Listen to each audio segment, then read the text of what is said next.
નમસ્કાર મિત્રો, હું છું પરમાર રવિ અને મારી સાથે છે શ્રી કરુણાનિધિ સેવા ટ્રસ્ટના મંત્રી શ્રી ડૉક્ટર જયંતિભાઈ દુમાદિયા અને સાથી સ્વયંસેવક મિત્રો. હાલ અમે આવ્યા છીએ સાયલા તાલુકાના તજાળા ગામે, જ્યાં આર્થિક રીતે પછાત પરિવારના એક મકાનનું કામ બાકી છે. તો હાલ એ પરિવારની મુલાકાત લઈએ અને જાણીએ કે શા માટે મકાનનું કામ અધૂરું રહ્યું છે. તો ચાલો માહિતી મળીએ. તો મિત્રો, અત્યારે તમે મકાન જોઈ શકો છો કે અહીંયા અડધે સુધી તો ઓલમોસ્ટ પહોંચી ગયું છે.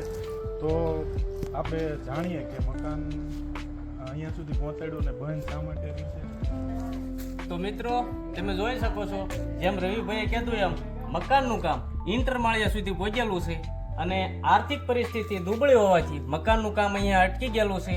તમે જોઈ શકો છો આ મકાનનું કામ છે. અને મિત્રો, આ પરિવારનું રસોડું તમે જોઈ જુઓ. આ રસોડાની હાલત છે મિત્રો. આ એ પરિવારનું રસોડું છે. અને મિત્રો, આ રીતનું આટલું બાંધકામ કરેલું છે. અને હવે આ બાંધકામની શ્રી કરુણાનિધિ સેવા ટ્રસ્ટ પાળિયાદ દ્વારા કરવામાં આવશે.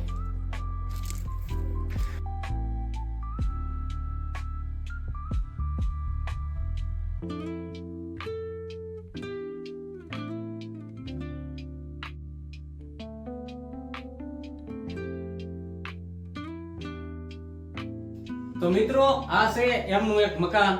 જેમના મમ્મી પપ્પા હયાતમાં હતા, જીવતા હતા ત્યારે આ એમના મમ્મી પપ્પાએ મકાન બનાવેલું છે. પણ અત્યારે તમે જુઓ આ મકાનના જે મોબારાના નળિયા છે એ પણ બધા ખસી ગયેલા છે. વરસાદ આવે તો સીધું પાણી આમાં આવે છે. એટલે આ મકાનની અંદર કોઈ માણસ રહી શકે એવી પરિસ્થિતિ નથી. એટલા માટે એમનું નવું મકાન બનાવવાનું છે મિત્રો.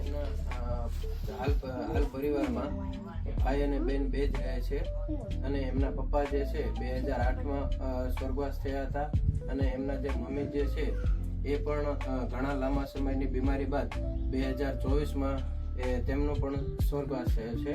અને બેન અને ભાઈ હાલ જે છે છૂટક મજૂરી કરીને પોતાનું ગુજરાન ચલાવે છે. અત્યાર સુધી જે મકાન બનાવ્યા છે એ એમની જે છૂટક મજૂરી માંથી જે બચત થતી હતી એમાંથી મકાન બનાવ્યા છે. પરંતુ હાલ જે તકલીફના લીધે એમનું મકાન આગળ વધી શક્યું નથી અને એમણે શ્રી કરુણાનિધિ સેવા ટ્રસ્ટનો સંપર્ક કર્યો અને હવે ટ્રસ્ટ દ્વારા એમના મકાન જે છે એ બનાવી આપવાના છે. તો મિત્રો, આપણામાં એક કહેવત છે કે ફૂલ નહીં તો ફૂલની પાંખડી પણ. જો તમે પણ એવું દાન આપવા માંગતા હો તો આમાં ટ્રસ્ટનો QR કોડ આપેલો છે, તેમાં યોગદાન આપી શકો છો. અને હા મિત્રો, ભગવદ્ ગીતામાં કીધું છે આંગળી સિંધાનું પણ પૂન છે. તમારાથી જો દાન ન આપી શકાય તો હાલ છે, પણ આ વિડીયોને 10 લોકો સુધી શેર કરજો. જય માતાજી.